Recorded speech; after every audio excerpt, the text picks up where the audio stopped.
Hello friends, Bhagwati PG college के online classes में आपका स्वागत है। आज से फिर वही ऑनलाइन स्टेज पर है और भगवती पीजी कॉलेज के अंतर्गत बीएससी फर्स्ट ईयर के ऑनलाइन क्लासेस का फर्स्ट लेक्चर है।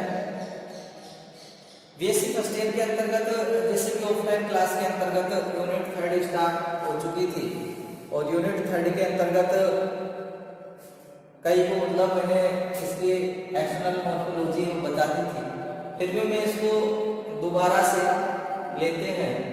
यूनिट 3 के अंतर्गत एक तो अपने साइकोन है और उस साइकोन के अंतर्गत उसकी मॉर्फोलॉजी है और इंटरनल स्ट्रक्चर वगैरह है, कई इसके ऑर्गन सिस्टम वगैरह उनको हमको इसके अंतर्गत पढ़ना है। लाइफ साइकिल भी इसका है और उसके बाद में इसके अंतर्गत है यूनिट 3 में हमारे पास कोरल रीफ भी आपका सिलेबस का हिस्सा है और कुछ तीनों स्पोरा है। उस तीनों स्पोरा जो फाइलम है उसकी सजातीयत इसके पास है इस यूनिट के अंतर्गत। चलो स्टार्ट करते हैं हम यूनिट 3 के अंतर्गत और हमारा आज का टॉपिक है मॉर्फोलॉजी ऑफ साइकोन। साइकोन क्या है? ये एक जीनस है और उस जीनस के अंतर्गत जो समुद्री स्पंज होते हैं उनको इसके अंतर्गत रखा गया है। सबसे पहले हम क्लासिफिकेशन की बात करते हैं तो इसका जो फाइलम है वो फाइलम है पोरीफेरा। पोरीफेरा का मतलब होता है इन जंतुओं का शरीर कैसा होता है? छिद्रित होता है।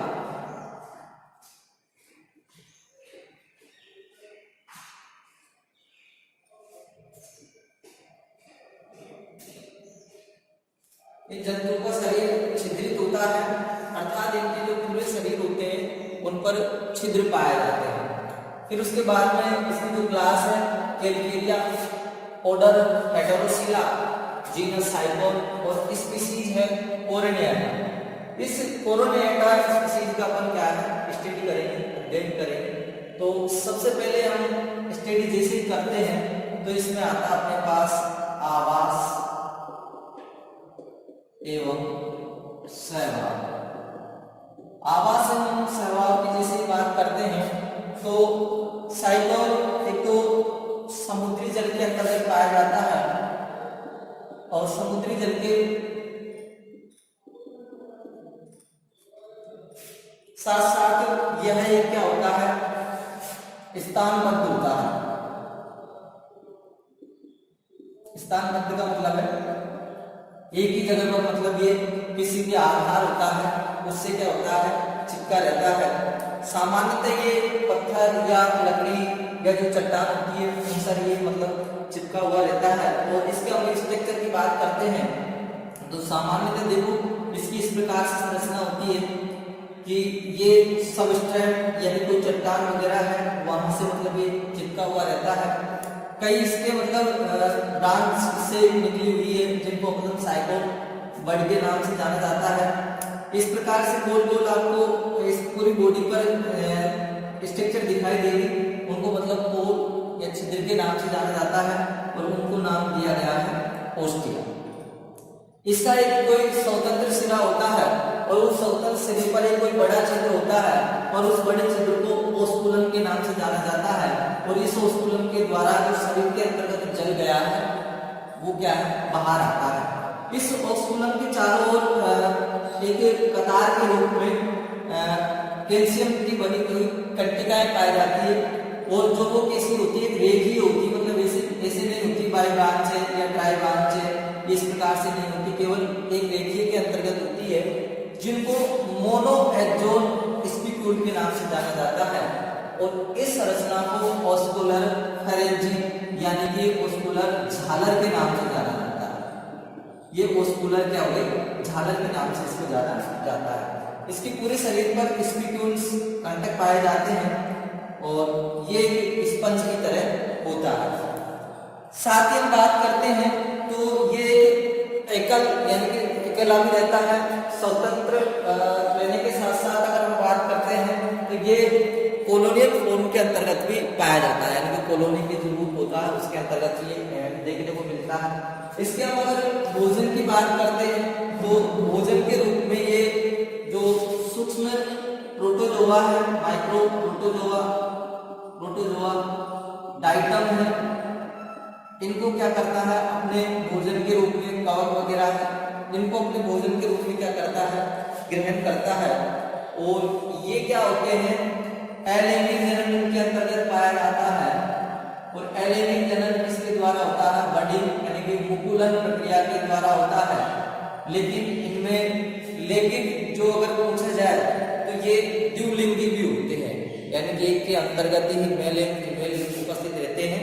अगर और इसके विशेष कैरेक्टर क्या होता है, अगर इसके अंतर्गत सेक्सुअल रिप्रोडक्शन पाया जाता है तो उसको मुकुलन प्रोसेस के द्वारा ये होता है। परिवर्धन कैसा होता है, इसमें एपिटेक्स प्रकार का होता है और इसके जो लार्वा है उस लार्वा को ब्लास्टुला नाम से जाना जाता है। ये इसके अंतर्गत क्या पाया जाता है, लार्वा पाया जाता है। और ये जो मैंने चीजें बताई है आपको, ये डेविड एंड डेविडेड यानी आवास और सहवाग के अंतर्गत है, यानी कि समुद्री जल के अंतर्गत पाया जाता है, स्थानबद्ध होता है, भोजन के रूप में सूक्ष्म प्रोटोजोआ डाइटम्स वगैरह को खाता है। इसमें जो लैंगिक जनन होता है मुकुलन के द्वारा, और लैंगिक जनन की अगर हम बात करते हैं तो ये द्विलिंगी होता है, यानी कि मेल और फीमेल एक ही एनिमल के अंतर्गत होता है। परिवर्धन में एपिटेक्स प्रकार का होता है, जिसका जो लार्वा होता है उसको एम्फीब्लास्टुला के नाम से जाना जाता है। और ये इसकी क्या होती है, संरचना होती है, जिसके अंतर्गत ओस्टिया है, स्पिक्यूल है, मस्कुलम है, और ये इसकी बड होती है, साइकोन बड है। ये सबस्ट्रेट आधार या क्या होती है, चट्टान होती है, उससे क्या रहता है, चिपका होता है। तो ये इसकी क्या है, बाहरी स्ट्रक्चर है। अब इसके बाद हम इसकी बात करते हैं आगे की ओर, तो शेप, साइज एंड कलर। आवास एवं सहवाग आता है। आवास एवं सहवाग के बाद में इसकी जो आता है वो आता है shape, size and colour. By संरचना शेप, साइज एंड कलर। तो शेप की अगर हम बात करते हैं तो ये क्या है, एक कलश की आकृति का होता है। कलश की आकृति का क्या है कि जैसे इस प्रकार से ये क्या है, घड़ा है, और इस घड़े के अंतर्गत जैसे ये पर पत्ते और ये इस नाले होते हैं, तो इस प्रकार की मतलब ये आकृति का होता है, कलश की आकृति का होता है।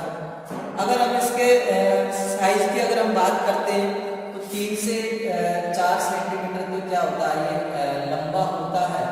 और इसके अगर हम व्यास की बात करते हैं तो 1 से लेके और कितना, 1 सेंटीमीटर से लेके 1 इंच तक ये क्या होता है, इसका व्यास यानी कि मोटा तक ये हो सकता है। रंग की अगर हम बात करते हैं तो इसका जो रंग होता है वो कैसा होता है, गहरा एवं भूरा होता है। और इसके शरीर पर क्या पाए जाते हैं, छिद्र है वो पाए जाते हैं।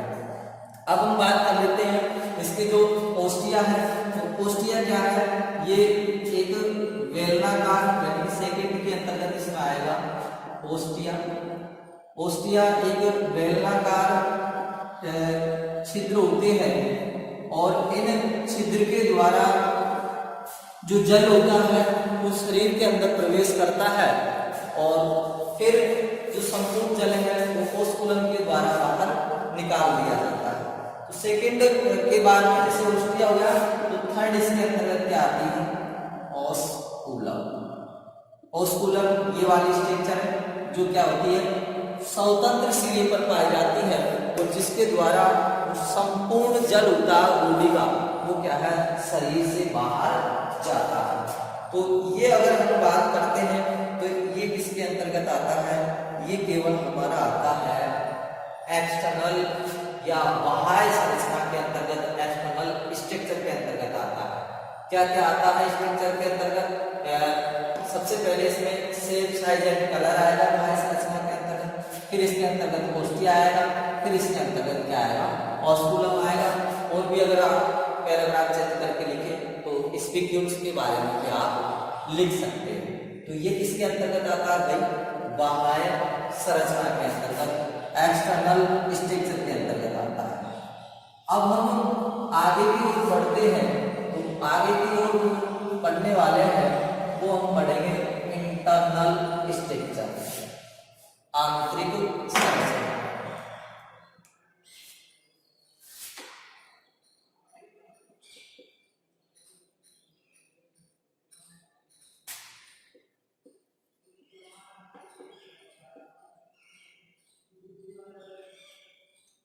इंटरनल स्ट्रक्चर, आंतरिक संरचना। और आंतरिक संरचना की अगर हम बात करते हैं तो एक जो ये साइगोन है, इस साइगोन का हम अनुदैर्ध्य टीएस काटते हैं और टीएस काटने पर हमें इस प्रकार की जो संरचना है वो हमें दिखाई देती है।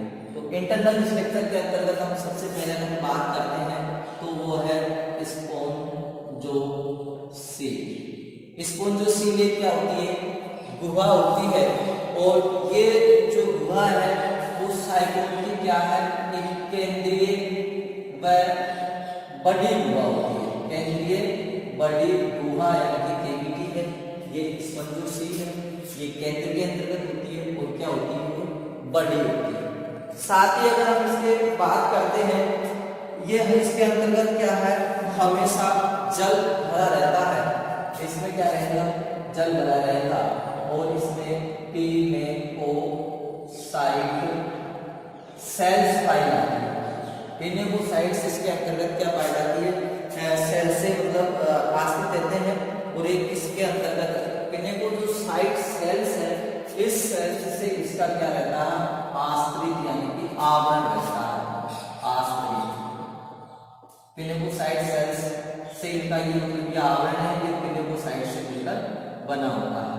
साथ ही इसके अंतर्गत ये जो स्पॉन्जोसील होती है एक बड़े छिद्र के द्वारा मिलती है, और ये जो छिद्र होता है इसको हम ओस्कुलम के नाम से जानते हैं। ओस्कुलम, इस नाम से जानते हैं इसको, ओस्कुलम है। इसके द्वारा ये क्या है? बाहर की ओर खुलती है, और इसके द्वारा जो संपूर्ण शरीर है उसका जो जल है उसको क्या है? बाहर निकाला जाता है। अब इसके बाद हम स्पॉन्जोसील हो गई, तो सेकंड इसके अंतर्गत जो आने वाला है वो आता है इसके अंतर्गत नाल तंत्र। नाल तंत्र जिसको हम बोलते हैं कैनाल सिस्टम। कैनाल सिस्टम की हम जैसे ही बात करते हैं तो फाइलम पोरीफेरा के अंतर्गत एक ऐसा नाल तंत्र पाया जाता है जिसके द्वारा क्या है? जल शरीर के अंदर प्रवेश करता है, और विभिन्न गतिविधियां हैं वो क्या होती है? संपन्न होती है। उसके बाद में वो संपूर्ण जल होता है शरीर से बाहर त्याग दिया जाता है। तो जिस से होकर जल अंदर प्रवेश किया और बाहर निकला, और वो एक तंत्र बन जाता है, सिस्टम बन जाता है, उसको हम कैनाल सिस्टम या नाल तंत्र के नाम से जानते हैं। तो संघ पोरीफेरा का क्या होता है? ये नाल सिस्टम एक विशिष्ट कैरेक्टर यानी कि विशिष्ट लक्षण होता है। साथ ही इसके अंतर्गत यानी कि वह मार्ग होता है जिसमें जल प्रवेश करता है और बाहर जाता है। इस मार्ग को एक नाल तंत्र कहते हैं, जो मैंने आपको बताया है। और साइकोन के अंतर्गत अगर हम बात करते हैं तो साइकन प्रकार का क्या पाया जाता है? नाल तंत्र पाया जाता है। ये नाल तंत्रों के टाइप आगे यूनिट थर्ड का हिस्सा है, वो हम पढ़ेंगे। पहले अगर हम बात करते हैं तो नाल तंत्र का जो टाइप है, उन टाइप के अंतर्गत एक साइकोन भी है, और उस टाइप को हम यहीं पर पढ़ेंगे, साइकोन और साइकोन का कैनाल सिस्टम या नाल। तो देखो साइकोन का जैसे नाल तंत्र अगर पढ़ते हैं तो इसके अंतर्गत हमको निम्न संरचनाओं के बारे में पढ़ना होगा और निम्न संरचनाओं के बारे में जानना होगा। तो इसके अंतर्गत क्या क्या संरचना या क्या क्या स्ट्रक्चर आती है तो वो देखेंगे आप पहले नाल तंत्र के अंतर्गत। इस नाल तंत्र के अंतर्गत अगर हम बात करते हैं तो सबसे पहले आपको जो स्ट्रक्चर आने वाली है वो है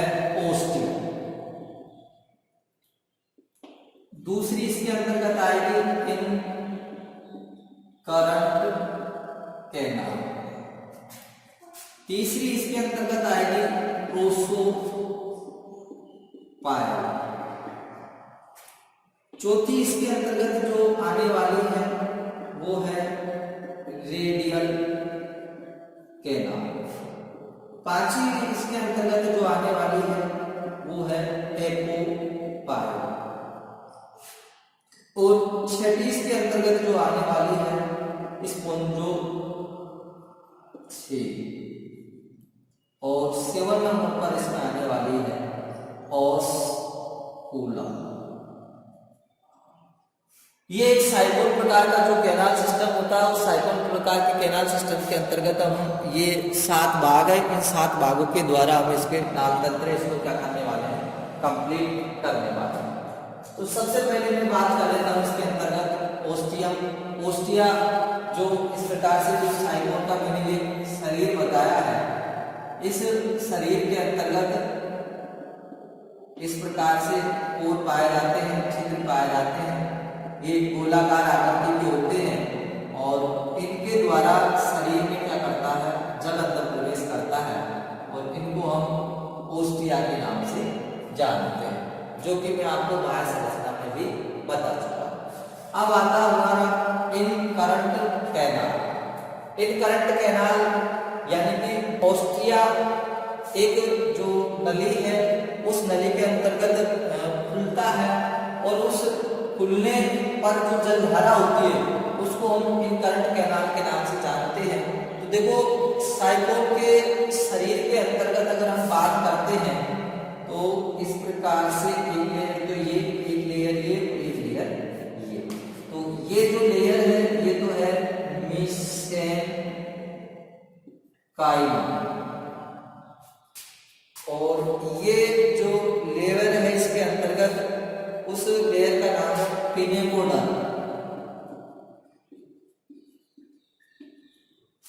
और ये है कोनेकोडल।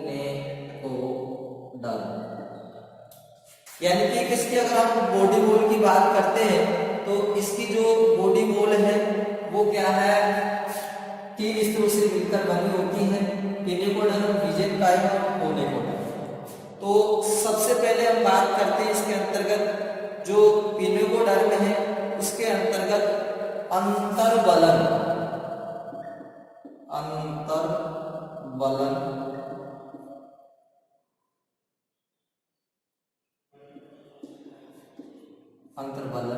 और अंतर्वलन को इंग्लिश के अंतर्गत बोला जाता है इनविगेशन।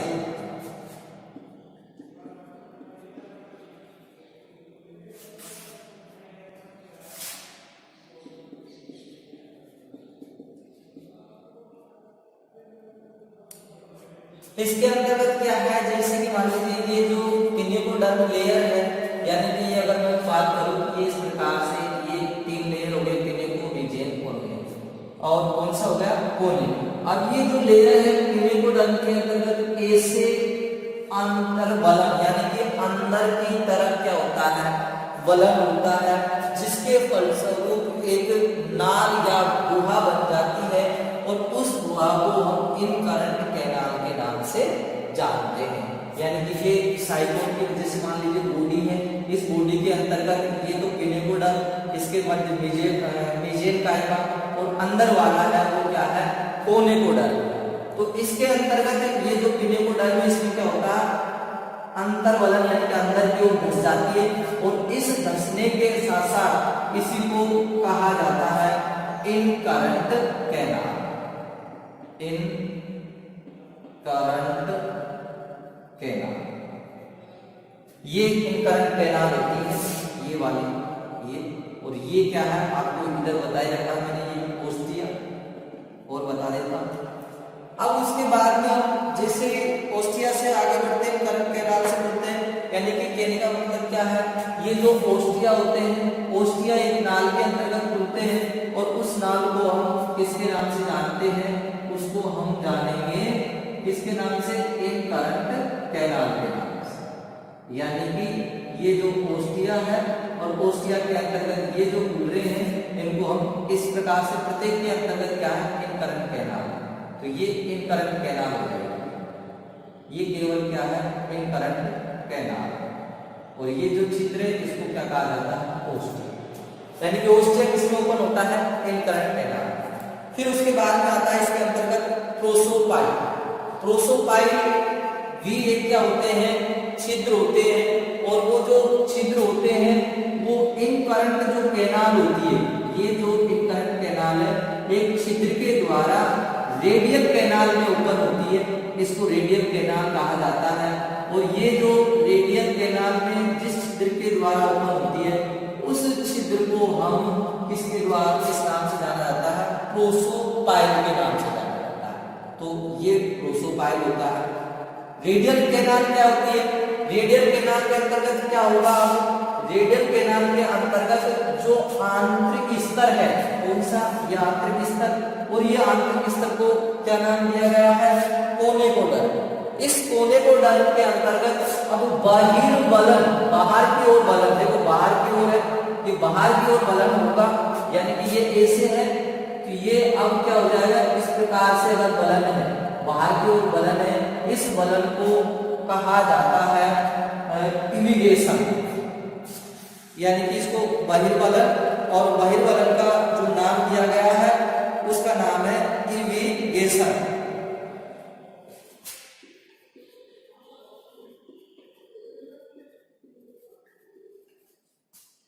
इरिगेशन के नाम से इसको मतलब जाना गया है। और इसके द्वारा क्या होता है, इसको कहा जाता है बहिर्बलन। तो यानी कि ये इनका जो लेयर है ये बाहरी है, ये अगर अंदर की ओर जाता है अंतर्बलन, और इससे बन जाती है इनकरेंट कैनाल। और ये फिर अंदर की जो लेयर है ये बाहर की ओर उठती है, तो इसको हम बोल देते हैं फिर क्या, रेडियल कैनाल। तो ये तो इनकरेंट है, ये क्या है, रेडियल। ये तो इनकरेंट है, ये क्या है, रेडियल। ये जो पिनेकोडर्म है उसकी किससे बनती है, अंतर्बलन से। और ये किससे बनती है, जो आंतरिक स्तर है कोनेकोडर्म है उसके बहिर्बलन से बनती है, फोल्डिंग की प्रोसेस होती है। तो उसके द्वारा क्या होता है, इनका निर्माण हो गया। अब हम आगे की ओर जैसे ही बढ़ते हैं, तो आगे की ओर हम बढ़ेंगे तो क्या आ जाता है, एपोपाइल। अब एपोपाइल क्या है, यहाँ पर ये जो रेडियल कैनाल है ये छिद्र के द्वारा किसके अंतर्गत ओपन होती है, स्पंजोसील के अंतर्गत ओपन होती है। और इसी छिद्र को हम बोलते हैं एपोपाइल। ये एपोपाइल होती है, इसके अंतर्गत एपोपाइल आ गया। फिर इसके अंतर्गत क्या आ जाता है, स्पंजोसील। एक बड़ी कैविटी होती है जिसका आंतरिक स्तर होता है वो कोनेकोडर्म होता है, उससे क्या होता है, आश्रित होता है। और फिर ये स्पंजोसील है वो किसके अंतर्गत होती है, ओस्कुलम के अंतर्गत होती है। तो ये इसके अंतर्गत क्या होता है, कैनाल सिस्टम होता है साइकोन के अंतर्गत। ये पूरा साइकोन के टीएस का डायग्राम। और ये एक भाग का, ये जो एक भाग है इसका ये डायग्राम, जिसको आप अच्छी तरीके से समझ सकते हैं कि ये जो छिद्र है, ये देखो मैंने ओस्टिया बता रखा है। ओस्टिया जिस छिद्र के द्वारा मतलब जिस संरचना के अंतर्गत खुलते हैं उस संरचना को इनकरेंट कैनाल के नाम से जाना जाता है। इनकरेंट कैनाल जिन छिद्रों के द्वारा रेडियल कैनाल या अगली संरचना में ओपन होती है उसको प्रोसोपाइल के नाम से जाना जाता है। और जो प्रोसोपाइल जिस नलिका के अंतर्गत खुलते हैं उनको हम किसके नाम से जानते हैं, रेडियल कैनाल के बाद में। और रेडियल कैनाल से जो छिद्र होते हैं, रेडियल कैनाल के द्वारा जो जल स्पंजोसील के अंतर्गत जाता है उसको एपोपाइल के नाम से जाना जाता है। और ये क्या होती है, स्पंजोसील होती है। तो ये एक भाग का, यानी इस भाग का लेके एक बड़ा डायग्राम इसके अंतर्गत बताया गया है। तो इस प्रकार से इसके अंतर्गत क्या पाया जाता है भाई, ये नाल तंत्र पाया जाता है। अब नाल तंत्र के अंतर्गत वाटर वे देखेंगे। नाल तंत्र है, इस नाल तंत्र के अंतर्गत वाटर वे कैसे चलता है तो वो देखेंगे। हम आपको बताते हैं बिल्कुल वाटर वे और नाल सिस्टम। तो देखो इसके अंतर्गत कैनाल सिस्टम में वाटर वे, कैनाल सिस्टम में वाटर वे, इसका रास्ता क्या है। तो सबसे पहले अपन क्या करते हैं, ये क्या है, वाटर है। और वाटर किसमें जाता है, ओस्टिया में जाता है। ओस्टिया से ये कहाँ जाता है, इन करंट कैनाल में जाता है और इन करंट कैनाल से ये कहाँ चलेगा, इन करंट से जाता है प्रोसोपाइल और प्रोसोपाइल से फिर ये जाता है रेडियल कैनाल और रेडियल कैनाल से फिर ये जाता है एपोपाइल और एपोपाइल से फिर ये निकल जाता है आपके इसके अंतर्गत प्रोसोपाइल से रेडियल कैनाल और रेडियल कैनाल से ये चले जाता है आपके पास एपोपाइल से ये जाता है स्पंजोसील गुहा के अंतर्गत और स्पंजोसील से फिर ये जाता है ऑस्कुलम और ऑस्कुलम से ये हो जाता है बाहर की। इस प्रकार से इसके अंतर्गत है ये वाटर वे होता है और साथ ही ये एक साइक्लोन टाइप का क्या होता है, नाल तंत्र भी होता है, साइक्लोन प्रकार का नाल तंत्र। और इस नाल तंत्र की अगर हम डायग्राम की अगर हम बात करते हैं तो इसका जो डायग्राम होता है वो इस प्रकार से है।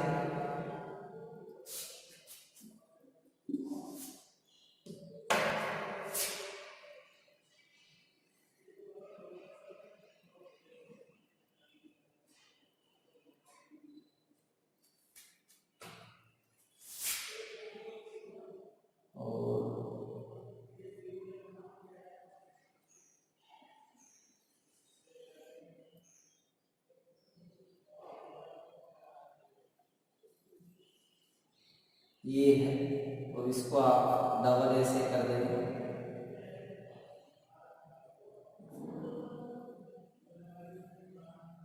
ये जो नाल तंत्र पाया जाता है ये इसको बोल्ड कर देंगे, ये इसको बोल्ड कर देंगे, ये लो, ये लो और